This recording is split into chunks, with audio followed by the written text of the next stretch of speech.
Yesterday, the CEO of YouTube stepped down. Susan announced that she would be walking away from the company and would be taking on a smaller role at Google, and she'd no longer be the public face of YouTube, a face that has historically been treated like a toilet seat by the community. Susan has shouldered the blame for the majority of the things wrong with the platform, and rightfully so, I would argue. She's basically just been the community's spittoon. For any time there's something wrong, people just start spitting on her and accusing her of being the mastermind, the puppet master behind all of the bad decisions. Whether or not that's true, I have no idea, but she was the CEO, and there were a lot of things that needed fixing, never got fixed, and YouTube has been in a tumultuous state over the 9 years of her at the helm. However, this led a lot of people to believe that with Susan stepping down, things would magically improve. A lot of people were pessimistic, but then over the course of the night, I noticed a lot more people being like, this is great, the platform's gonna be saved, holy shit, now we can have fucking Captain Underpants come in here and bring about the golden age, or, this and that. Because Susan's no longer there, I mean, she's going to have to be replaced by somebody great, was the perception a lot of people started to adopt. However, in the wise words of Jedi Master Qui-Gon Jinn, there's always a shittier fish.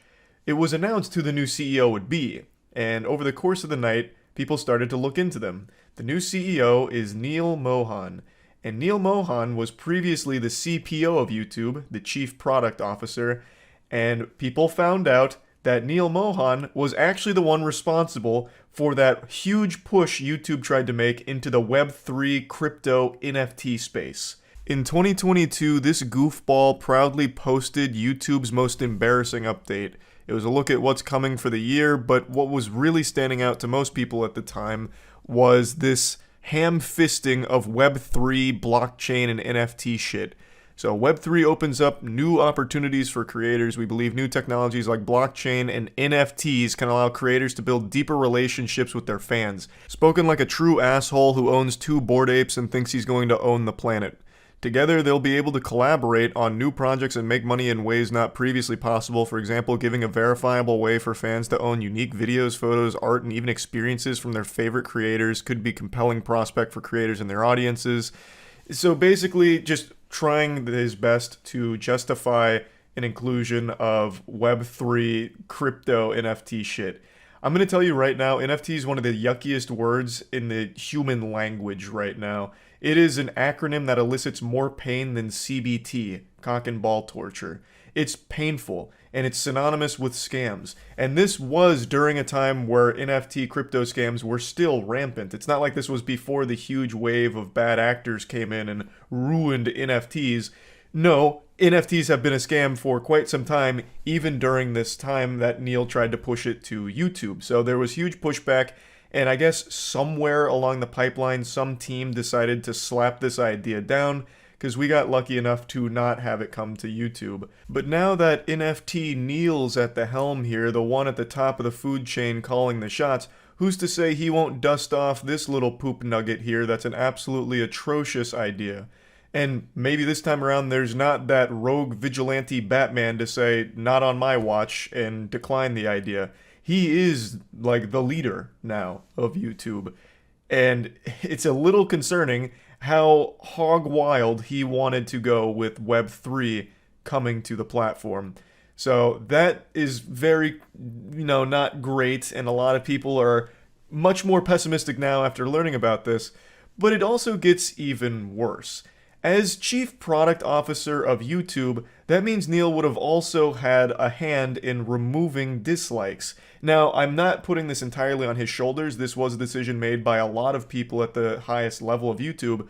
But Neal, as the CPO, would have 100% had a say in it, and it's very possible that he was for the removing of dislikes, which is another huge problem. That is still one of the worst features, or really removal of a feature, YouTube has ever had, and they still haven't backpedaled on it. And with Neal at the helm, I'm very less optimistic about it coming back, since he was already in a position that likely played a huge role in bringing it to the platform in the first place. I see a lot of people misattributing this solely to a Neal idea, but I can find no information on him being the one that proposed it. He was just leading a team that obviously worked on it. So maybe there is a chance Neil was outspoken against it but overruled by his peers. I'm hoping that's the case. Like I said, there's a very easy layup here with Neil as CEO to immediately earn the trust of the entire community, and that's to announce that dislikes are coming back. Dislikes will be public again. If he did that tomorrow, he's like, listen guys, I'm a champion of the people here. I'm bringing back dislikes. This was awful. I don't know what we were thinking. We were drinking stupid juice at the office when we came up with this idea. It's coming back.